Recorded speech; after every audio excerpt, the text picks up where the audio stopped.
If we want to meticulously unpack Sica's extraordinary journey, trace his path from being this really charismatic matinee idol beloved by millions to becoming a groundbreaking director whose work, well, it became a blueprint for what we now recognize as cinema with a conscience. What's so compelling here isn't just what he created, but why it mattered so profoundly. We're aiming to extract the most important nuggets of knowledge, the key insights from that transformative period. His filmmaking was, a direct, almost visceral response to immense national devastation, yet it also charted a course for socially engaged art. So by the end of this deep dive, you, the listener, will gain a much deeper understanding of cinematic innovation, the critical social role art plays in times of crisis and rebuilding, and the enduring, almost magnetic power of empathy in storytelling. It's quite a journey. It really illuminates how profound art can indeed reflect and perhaps even help to heal a shattered world. That's a really powerful framing, yeah. And to truly grasp the cinematic revolution De Sica ignited, we really need to first understand the man himself, right? Starting with his early life in a rapidly changing Italy. Vittorio De Sica was born back in 1901 in Sora, which is this small, picturesque town nestled right in the heart of central Italy. But he certainly wasn't born into a tranquil, static world. Quite the opposite, actually. He came of age during a period of just intense cultural and political transformation in Italy. And this period, it would profoundly shape his artistic consciousness later on. Just think about the backdrop for a second. The early 20th century saw Italy grappling with the really complex aftermath of its unification. It was still a relatively young nation, trying to forge a unified identity from all these diverse regions.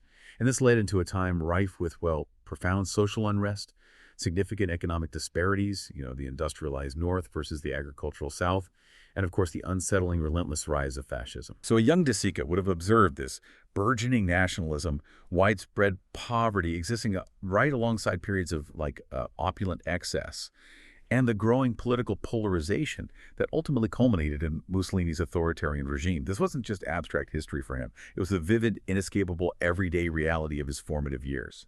And this constant exposure to a society in flux, to political shifts, economic hardship, social upheavals, it undeniably cultivated his profound sensitivity to ordinary lives, to the quiet dignity and often heartbreaking struggles of everyday people caught in the unforgiving gears of history. It subtly but firmly informed his unique artistic lens, shaping a worldview that would later just permeate every frame of his iconic films.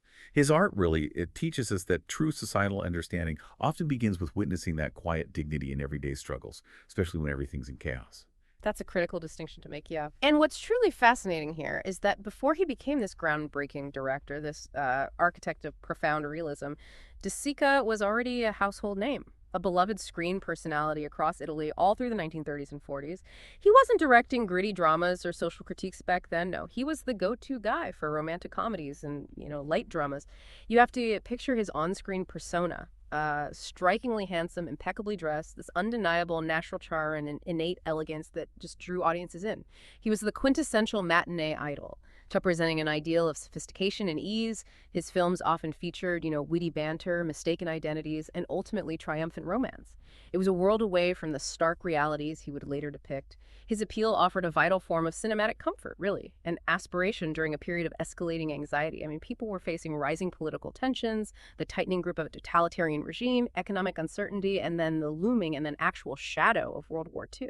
So, to see De Sica on screen, charming his way through some lighthearted romance or sophisticated social comedy, well, it provided a crucial psychological escape, a temporary reprieve from the relentless anxieties of daily life.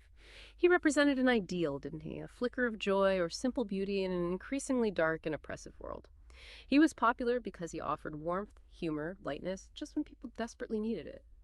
But beneath that polished, charming exterior, there was always maybe a hint of sensitivity, a certain thoughtful depth in his performances that suggested perhaps a deeper artistic ambition, an awareness that there were other, more profound stories waiting to be told. It is remarkable, isn't it, how that period of providing escapism then directly informed his later, starkly realistic work. That early stage experience, it wasn't just a detour. It really became the bedrock of his directorial genius. This wasn't just about memorizing lines or hitting marks for him. It gave him this intimate first-hand knowledge of performance, understanding the intricate dance between an actor and the camera, the precise timing needed to convey authentic emotion, and the subtle nuances of physical expression. Think about how this deep understanding informed his directorial technique, like his preference for long takes, for instance. That allowed non-professional actors to really inhabit a moment rather than just perform it, capturing this raw, unforced authenticity. He understood the vulnerability required to stand before a camera, to reveal inner truths. Yeah, his experience taught him how to elicit these raw, unvarnished performances from both seasoned professionals and, crucially, from non-professionals, allowing them to embody real struggle with incredible honesty, not just imitation. This intimate understanding also meant he knew how to block a scene effectively, how the camera could highlight a gesture or an expression, and how to connect emotionally with an audience, whether the content was lighthearted or, deeply tragic. And importantly, this career as a popular actor also gave him significant credibility in the film industry, an established name that opened doors and smoothed his transition into the challenging role of director. I mean, imagine a director who hadn't spent years in front of the camera. They might approach actors very differently, maybe with less empathy for the vulnerability required, or less insight into the subtle ways performance is built. De Sica possessed this unique advantage, didn't he? He understood the specific challenges an actor faces from the inside out. That made him a profoundly empathetic and effective guide for his performers, especially when drawing out genuine emotion from untrained individuals. This whole trajectory, it really makes you consider how seemingly unrelated experiences in your own life might unexpectedly converge to prepare you for some future role or passion, giving you a unique edge or perspective. Absolutely. And this profound insight into performance, combined with his growing awareness of the world's harsh realities, well, that laid the critical groundwork for his next truly radical step. By the late 1930s, De Sica was clearly looking beyond just acting. You can see it. He felt this stronger, undeniable pull towards shaping the entire narrative himself, this desire to communicate deeper truths. His directorial debut came in 1940 with Rose Scarlet. It was a romantic comedy, and while it showed promise, it was still very much within the traditional genre he was known for as an actor. However, the truly transformative moment, the one that would unequivocally change the course of cinematic history, wasn't just his desire to direct, it was his seminal collaboration with the visionary screenwriter Cesare Zavattini. And this was far more than just a working relationship, it was the forging of a core creative partnership, an intellectual and artistic fusion that really ignited the spark of Italian Neorealism. Zavattini, he was a profound intellectual, a social theorist with this keen, almost microscopic eye for the everyday, and a deep philosophical understanding of societal injustices. He championed the idea of showing life as it is, without artifice or dramatic contrivance. So, if De Sica brought an innate understanding of human emotion, an actor's sense of timing, and a director's budding visual storytelling prowess, Zavattini contributed the explicit social conscience, the intellectual rigor, and the philosophical underpinning for portraying this unvarnished reality. Their synergy was just extraordinary, a fusion of complementary talents and shared purpose that propelled their radical vision forward. And the courage it must have taken for a director, already famous and comfortable in his acting career, to pivot and embrace such a new, challenging, and often financially precarious artistic path. Well, it speaks volumes about a deep-seated desire to express something truly meaningful, to contribute to the collective processing of a nation's trauma. What was it about Zavattini's ideas in particular that you think resonated so powerfully with De Sica at that critical juncture? That's a great question. I think Zavattini's theories provided the intellectual framework that De Sica's inherent empathy was, craving. He gave De Sica a methodology, almost, to channel his observations of the human condition into cinematic form. And that shared vision, once they fully articulated it, was nothing short of radical for its time. I mean, really radical. De Sica and Zavattini set out to strip cinema of its artificial glamour, to completely abandon the elaborate, meticulously constructed studio sets that dominated filmmaking, and instead bring the camera directly into the streets, into the actual lived-in fabric of Italian life.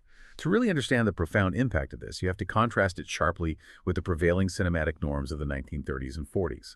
In Hollywood, you had the dazzling studio system churning out grand, often escapist musicals, melodramas, highly stylized historical epics, all with meticulous sets, glamorous stars, narratives designed purely to distract and entertain. And in Italy, during the fascist regime, cinema was largely split between those lightweight, white telephone comedies offering aspirational escapism for the middle class and overt propaganda films glorifying the state. Then just imagine the profound visual and thematic shock of De Sica and Zavattini's approach. Suddenly you're not in some fantastical studio-built world, but on a bustling, often grimy Roman street, witnessing ordinary people navigate their harsh realities. This wasn't merely a stylistic choice. It was a profound ideological and aesthetic statement. It was a commitment to show life as it really was, with all its pervasive poverty, its relentless struggle, its often overlooked resilience, all through the unvarnished eyes of ordinary people, often played by those who lived those very struggles. It wasn't just filmmaking, he was holding up a raw, unflinching mirror to a fractured society. This commitment to truth over artifice, it fundamentally changed expectations for what cinema could achieve. And that sentiment, it still echoes today in our desire for authenticity in media, doesn't it? Exactly, yeah. And a key insight here is just how deeply Italian neorealism was rooted in its historical context. It was far more than just a film movement. It was a direct, visceral response to the utter devastation of World War II. Italy was, quite literally, scarred, politically fragmented, economically shattered, emotionally traumatized. The war had left behind not just physical rubble, but a profound moral and social vacuum. Cities were in ruins, infrastructure destroyed, millions faced unemployment, homelessness, pervasive hunger, black markets thrived, traditional social structures had collapsed, and there was this deep sense of disillusionment and exhaustion after years of conflict and totalitarian rule. De Sica's films didn't just passively reflect this reality, they gave a powerful, empathetic voice to it, to the millions of Italians grappling with unprecedented hardship. The destruction and its aftermath weren't just a convenient backdrop for his stories, they were the very subject matter. His cinema became a vital emotional and historical record, capturing the anxieties, the desperation, the moral ambiguities, and the fragile hopes of a nation trying to rebuild itself from ruin. It provided a much-needed space for collective processing of trauma, for shared recognition of suffering, and for acknowledging the dignity in simply enduring. And if we connect this to the bigger picture, the raw, immediate nature of neorealism must have provided a profound sense of catharsis, maybe validation for audiences. They saw their own struggles, their own quiet heroism, their own impossible choices reflected honestly on screen, offering a form of communal healing and shared understanding in a devastated world. What specific aspects of daily life, then, do you think his camera became particularly adept at capturing that would resonate so deeply with those audiences living through it? Oh, I think his camera excelled at capturing the minute details of daily survival. The worn clothes, the hunger you could literally see in a child's eyes, the weary gait of someone walking miles for work, the crumbling plaster on buildings. These weren't just set dressing. They were the texture of existence itself. And unlike that escapist cinema of the 30s, which aimed to distract, neorealism consciously chose to confront reality. Its defining tenets were a complete departure from the established norms, creating this profoundly new cinematic language. First, there was the revolutionary use of non-professional actors, often discovered right on the streets, whose faces and bodies inherently embodied real struggle. These weren't polished stars. They were ordinary people whose faces told stories of hardship, whose gestures conveyed genuine fatigue and hope, whose reactions were unstudied, spontaneous. This lent an unparalleled authenticity, didn't it? A raw, unpolished truth that even the most talented professional actors might struggle to replicate. And De Sica, with his acting background, was uniquely positioned to guide these untrained individuals, creating an environment where they could simply be rather than perform. Second, neorealism insisted on natural locations instead of sound stages. Now, this wasn't just a cost-saving measure in a war-impoverished Italy, though that was likely a factor. It was an artistic and ideological statement. The bombed-out ruins of Rome, the desolate farmlands, the crowded piazzas, the bustling open-air markets, they became active characters themselves, imbued with the weight of history and the immediacy of post-war reality. The camera became the silent, objective observer, capturing life as it unfolded in these real, lived-in spaces, often with just available light, lending a documentary-like feel to the narrative. This aesthetic choice physically anchored the emotional truth in a tangible, recognizable world. Third, and perhaps most profoundly, the films focused on simple but powerful stories about survival, dignity, and hope. These weren't grand epics or sweeping historical dramas. They were intimate narratives about a stolen bicycle, a child looking for his shoes, an old man battling loneliness, a mother trying to feed her children. But within this simplicity, De Sica found profound, universal emotion, tapping into these primal human experiences that resonated far beyond Italy's borders. By stripping away narrative artifice and focusing on these fundamental human struggles, neorealism achieved a universality that spoke to audiences worldwide. When you watch a movie today that feels truly real, that captures a slice of life with genuine authenticity, what elements do you think contribute to that feeling? So many of those roots, that commitment to unfiltered truth and emotional resonance, lie squarely here in neorealism. What kind of cinematic effects did these choices create, really? Oh, the effects were transformative. The non-professional actors brought this almost documentary-like authenticity, imbuing their performances with a raw, unpolished spontaneity that felt entirely unmanufactured. You just believed them. The natural locations, often shot with existing light, created a powerful sense of verisimilitude. The environment itself became a character, reflecting the character's struggles. The combined effect was a cinema that felt less like a carefully constructed narrative and more like a window into actual life. This was truly cinema with a conscience. It shifted the very purpose of film from mere entertainment or even propaganda to becoming a profound mirror of society, a tool for social commentary, and a catalyst for empathy.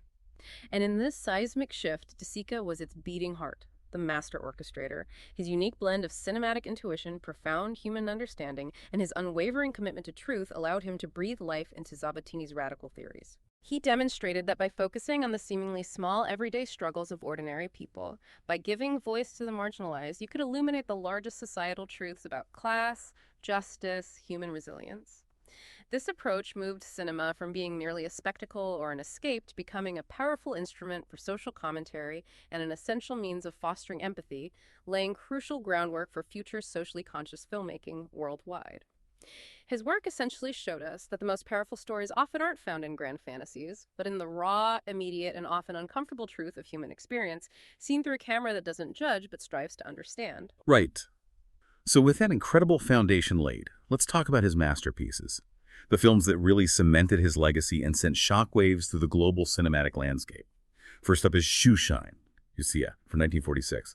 And this was a truly heartbreaking story about two young boys, Pasquale and Giuseppe, in post-war Rome. They work shining shoes, dreaming of saving enough money to buy a horse, which is this symbol of freedom and hope in their bleak lives. But inevitably, they get drawn into petty crime and are caught in the unforgiving bureaucratic gears of the juvenile justice system. The film unflinchingly portrays their gradual corruption and the devastating loss of their innocence, culminating in this tragic, almost unbearable climax that speaks volumes about the corrosive effects of poverty and institutional failure. The film's raw emotion and its empathetic, unflinching portrayal of lost innocence resonated so deeply that it won an honorary Academy Award in 1947. This was a special award recognizing its pioneering spirit and powerful humanism. And this wasn't just a pat on the back for Italian cinema, it was a crucial moment. It firmly established De Sica as a director of international importance, signaling that Italian cinema, and specifically neorealism, had something vital and universally profound to say to the world. It's powerful to consider why this particular story resonated so globally. It wasn't just about Italy, was it? The universal themes of childhood vulnerability, the desperate struggle for survival, the devastating failures of institutional systems to protect the most vulnerable. These transcended language barriers and national specificities. The heartbreaking aspect, the raw honesty of children struggling in a war-torn landscape, captured through De Sica's empathetic lens, emphasized the profound emotional power of his specific narrative choices. It proved that small, intimate stories could carry immense universal weight. Absolutely. And if Shoeshine announced his arrival on the world stage, then Bicycle Thieves, Ladje di Biciclette from 1948, became, well, perhaps his most famous work, the quintessential icon of neorealism. The plot, like many neorealist narratives, is deceptively simple on the surface. It's a tale about Antonio Ricci, a poor man living in Rome. His bicycle, which is essential for his new, desperately needed job posting advertising bills, is stolen. He and his young son, Bruno, then embark on this desperate, agonizing search through the sprawling, indifferent streets of post-war Rome to recover it. The theft of the bicycle isn't just a minor inconvenience, it's a catastrophic blow, threatening the family's very survival. But within that simplicity lies profound emotion, layer upon layer of meaning.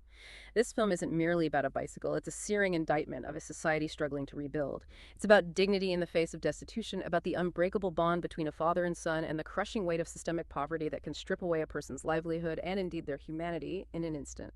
De Sica masterfully makes the individual struggle of one man emblematic of a national struggle, of an entire society trying to regain its footing amidst economic despair.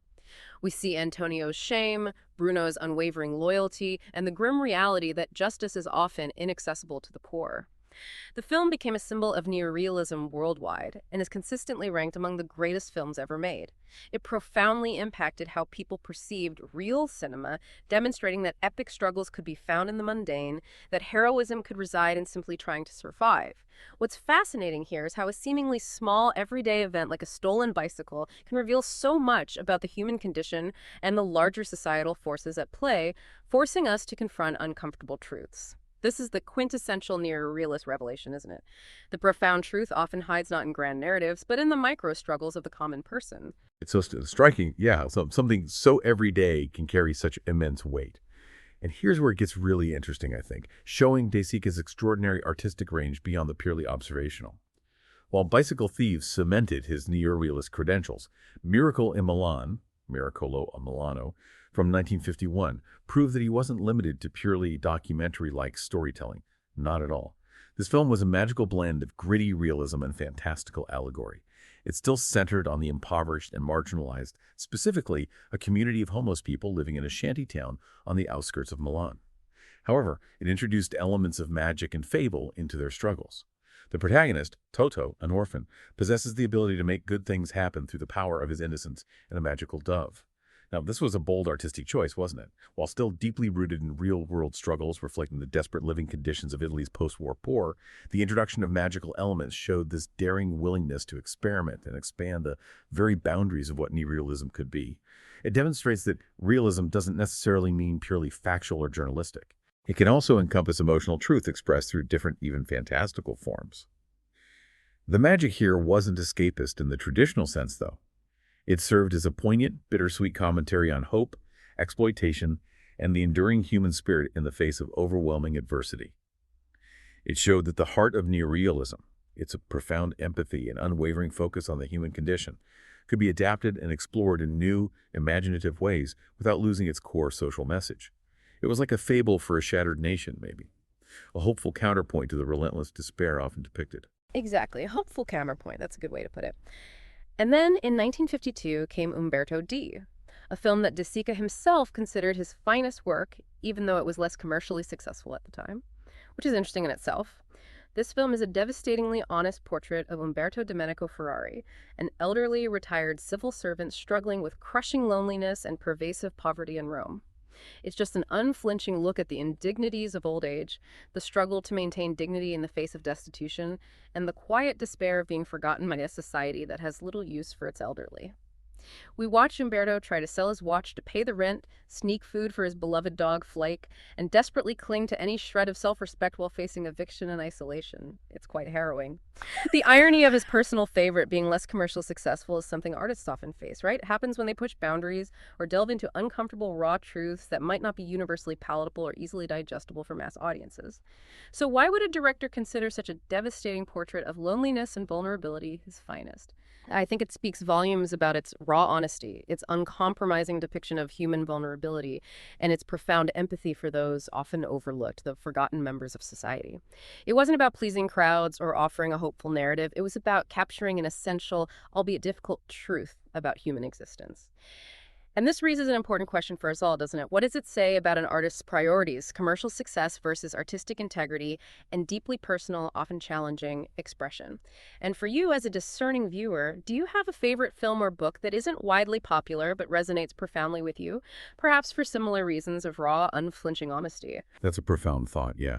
And I think many of us do have those deeply personal artistic touchstones. As De Sica's career progressed, he continued to evolve, demonstrating remarkable adaptability without abandoning his core humanist perspective, which is key. We see this powerfully in films like Two Women, La Chaussata from 1960. Now, this was a film from later in his career that skillfully combined those foundational neorealist elements with more traditional narrative structures. And crucially, it starred professional actors, most notably the iconic Sophia Loren.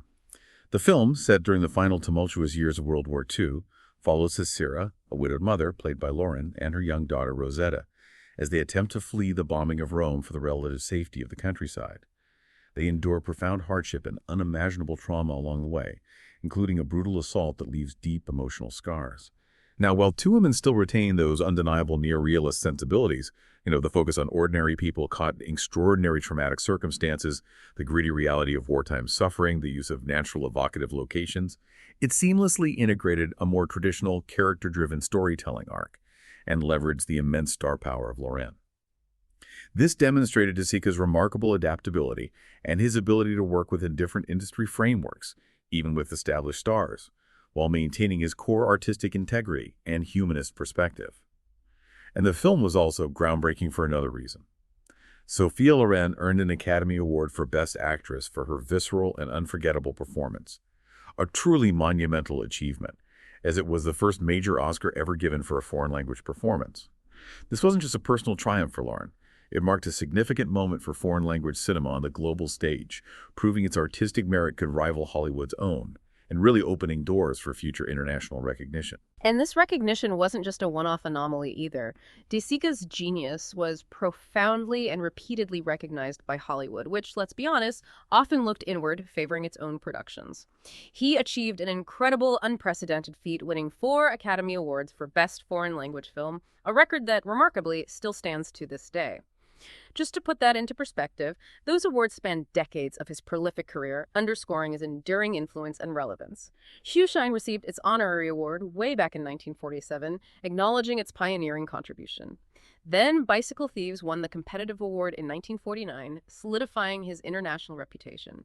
Years later, Yesterday, Today and Tomorrow, Ieri, oggi, domani, took the prize in 1963, and the Garden of the Finzi-Continis, Il Giardino dei Finzi-Contini, won in 1970, quite late in his career. This phenomenal record.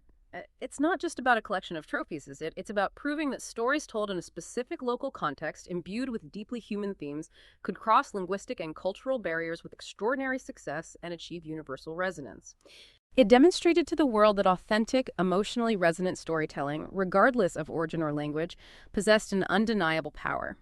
What's fascinating here is that it demonstrated a growing global appetite for such narrative authenticity, maybe forcing the film industry to broaden its horizons beyond purely domestic productions.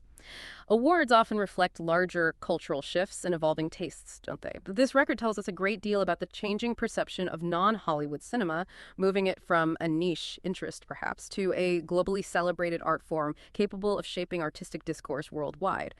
What do you think this shifting recognition by Hollywood reveals about the broader cultural landscape of the mid-20th century? Well, I think it reveals a growing global consciousness, perhaps.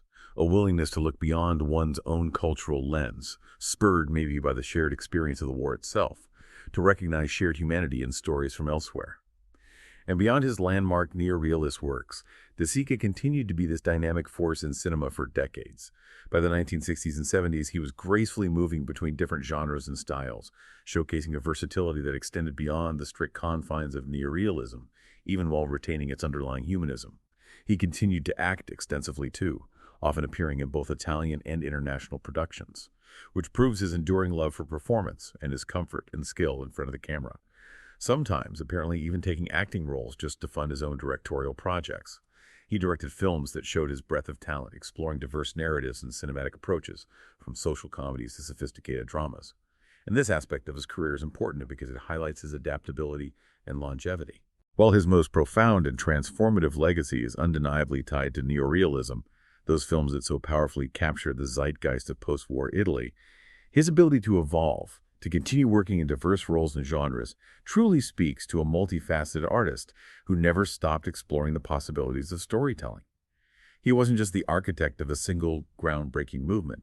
He was a working filmmaker, an actor, an artist who embraced the full spectrum of his craft for his entire life, showing that artistic integrity could absolutely coexist with stylistic evolution. And ultimately, yes, his enduring legacy will forever be tied to those seminal films that emerged from the rubble of post-war Italy. He didn't just make movies, he proved definitively that cinema could be so much more than mere entertainment or escapism. It could be a profound social document, an urgent cry for justice, and above all, a powerful, empathetic work of art. This represented a fundamental shift in cinematic purpose.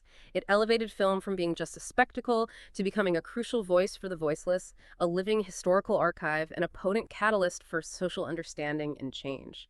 You know, when you look at modern documentaries or socially charged dramas that explore difficult truths with unvarnished honesty, so many of them owe a profound conceptual debt to De Sica and the foundational ideas of neorealism. His work underscored that authentic human stories, told with honesty and compassion, possess this inherent power to move, to inform, and to connect us all, transcending cultural divides. The influence is just unmistakable, even today. Well, absolutely. His films profoundly influenced generations of directors across the globe, reaching far beyond Italy. You can see his indelible impact in the work of luminaries like Satyajit Ray in India. His Pather Panchali and the whole Apu trilogy, with their deeply humane focus on rural life, poverty, the quiet resilience of ordinary families. It clearly echoes De Sica's sensibilities. François Truffaut, in France, a leading figure of the French New Wave, drew inspiration from neorealism's rejection of artifice and studio-bound filmmaking. You see it in the raw, on-location shooting and episodic narrative of films like The 400 Blows, and critically, Martin Scorsese in the United States. He's often cited De Sica's raw realism as a touchstone for his gritty urban dramas, like Mean Streets and Taxi Driver. Films that unflinchingly portray the struggles of marginalized characters in authentic, often harsh environments. And those are just a few examples, right? Countless other filmmakers from various cultures and cinematic traditions saw in his work the model of truthful, humane storytelling. It wasn't about simply imitating his style, I don't think. It was about embracing a philosophy of cinema, a commitment to depicting the dignity and struggles of everyday people with unflinching honesty and deep compassion. So when you watch a film today that feels truly authentic, that resonates with a deep sense of human truth, maybe take a moment to think about the long lineage of filmmakers who paved the way. With Vittorio De Sica prominent among them, holding the camera with an open heart and an unwavering commitment to truth. Vittorio De Sica passed away in 1974, but his influence is truly eternal, a constant undercurrent in the vast ocean of cinema. Whenever we encounter a film that utilizes real people, real locations, and honest, unembellished stories to show us the struggles and triumphs of ordinary life, we are, in a very real sense, witnessing the lingering shadow of De Sica. His spirit continues to animate contemporary cinema, reminding us of the profound, transformative power of truth on screen and the enduring resonance of the story told with genuine human empathy. Beautifully put. He was not just a director, but a profound humanist. His camera didn't judge. It understood. It observed. It empathized. It sought to connect with the raw experience of life without prejudice or sensationalism. It found beauty in hardship and dignity in despair. And that deep, unshakable understanding is precisely what makes his films endure, decades after they were made, continuing to resonate with new generations of viewers and filmmakers alike. Which perhaps raises an important question for you, our listener, to ponder. In a world that's so saturated with carefully constructed images and narratives, where so much art either seeks to escape reality or maybe even to explicitly judge it, how can we, as discerning viewers, actively learn to seek out and truly appreciate art that strives for genuine understanding and empathy? What societal realities or human experiences, in your opinion, still need De Sica's kind of understanding today? What stories are we still overlooking or perhaps sanitizing that his unclenching humanist lens might illuminate for us, forcing us maybe to confront uncomfortable truths in order to foster deeper empathy?